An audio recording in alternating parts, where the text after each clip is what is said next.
Got it? Thank you. Thank you, Will. So now we're going to go around again and talk about how do we handle hurdles and how we always didn't get what we want. As I said in my introduction, I went to Cleveland Central Catholic High School, and I blended. I was there from sophomore year until senior year, but it took me a long time to get comfortable, have people understand that I may be a little bit different, actually a lot different, but as far as they were concerned, but I learned that you can't get rid of autism, you can't shed it, you can't, you can learn to cope with it, and you can learn to blend in. And that's one of the things that I didn't realize until after I left my four-year college. So when I transferred out of high school, I was very excited about going to a four-year college and being, I didn't stay on campus, but I was taking 18 credit hours and not knowing that was my self-determined. I wanted to have that college life experience. But after a few months of the being semester, I started to get anxious with people liking me and accepting me, and because of my high anxiety and OCD, obsessive compulsive disorder, I would bug people as far as questions or repetitive questions or repetitive statements that would elicit positive answers or compliments from the person that were either genuine or not genuine. So that was looked upon as an annoyance to some students, fellow students, and so I had to think to myself, do I really want to be stressed out with school as well as my social life?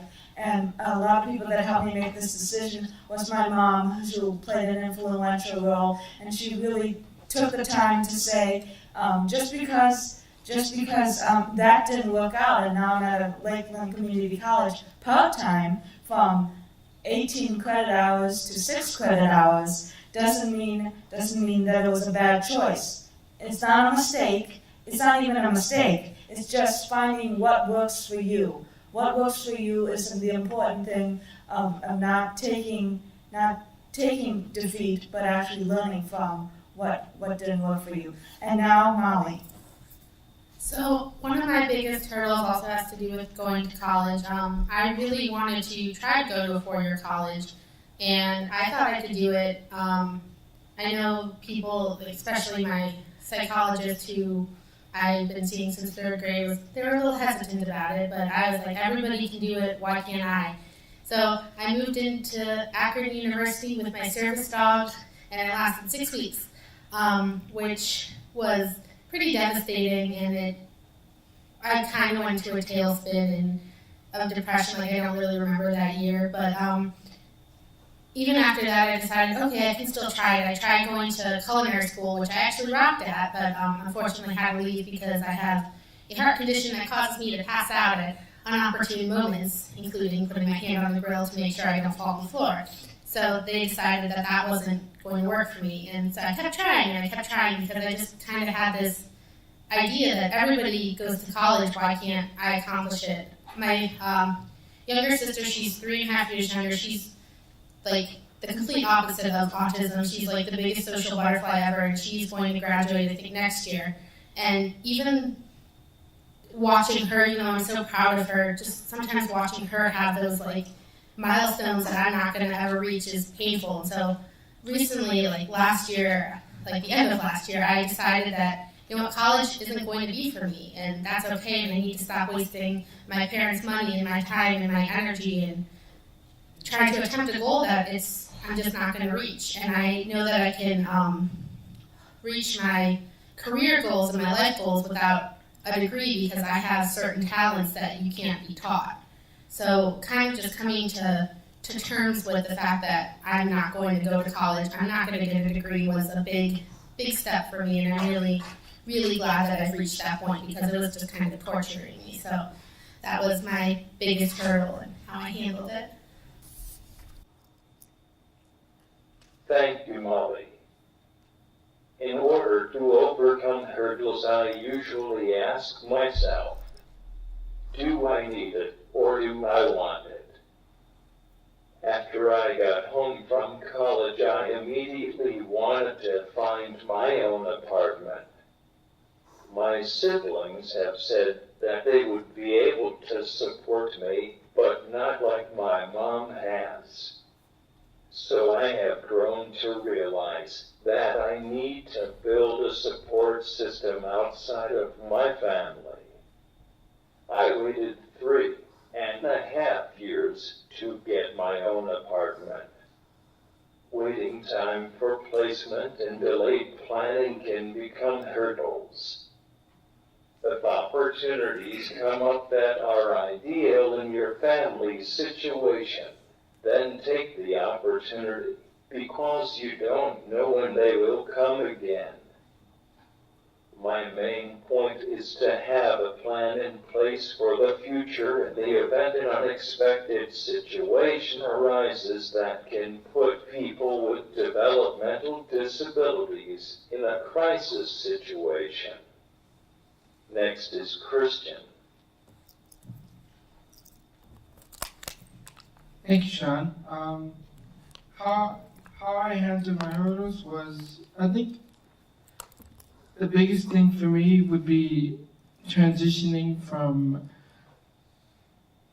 graduating high school to, like, I was like literally out on my own. This was like my time to shine, and I was terrified of the what ifs. What if I'm not very successful? What if, I'm not going to be able to do the things that I want to do in life? So transitioning from high school to, like, after high school, graduating high school was very difficult.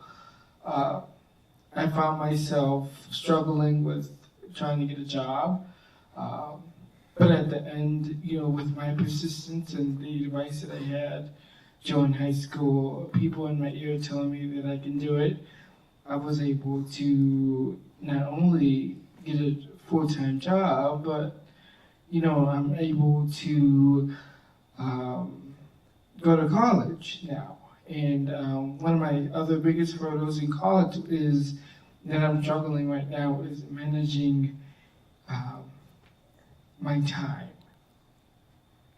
One of the things when you're in college, you have to manage your time. I mean, if you work full time, it's kind of a struggle. So I struggle with that currently at the moment, but I'm managing and I'm pulling through it with my self-determination that I have, and I know I have the ability to fight through my my time control with college and work. So I'm able to manage both very well, actually. So I've mastered that. So next is going to be Will. Thank you, Christian. I already kind of talked about the fact that I lived on my own, but I'd like to go further with that. I should have actually mentioned one other person in my knowledge now. My one support administrator, Renee Zolota, she's the one that actually encouraged me to get on the waiting list for Maximum Accessible Housing Ohio. And I got on the waiting list as of late 2013. Basically, I was on the waiting list for a couple of years until late 2016, in late October of that year. And I honestly thought it would take years before I moved, longer than it actually did. And one of the biggest concerns that I had was that something might happen to one of my parents. They might end up in a health crisis where they're not going to be able to take care of me anymore, or something happened to them in the face of death. I know it's hard to hear, but so I was actually relieved that I can overcome that hurdle by moving before anything happened to them. I already mentioned the hurdle where between getting overnight care and taking the risk. I want to follow up more on that point about compromising with our concerns and with what we really want. I've learned over the years that we can't live our life based on just statistics, and we have to take a chance. And it's okay to be scared, but at the same time, you have to take a chance. And it's all about overcoming hurdles and courage. And another hurdle I can say I handled was the fact that I had to rely on caregivers more than I used to living home, because a lot of the responsibility laid on my parents. And there are some caregivers that I've had, and I'm going to have for most of my life, that are not that great and are not reliable. And that's a hurdle that I had to learn how to handle and overcome.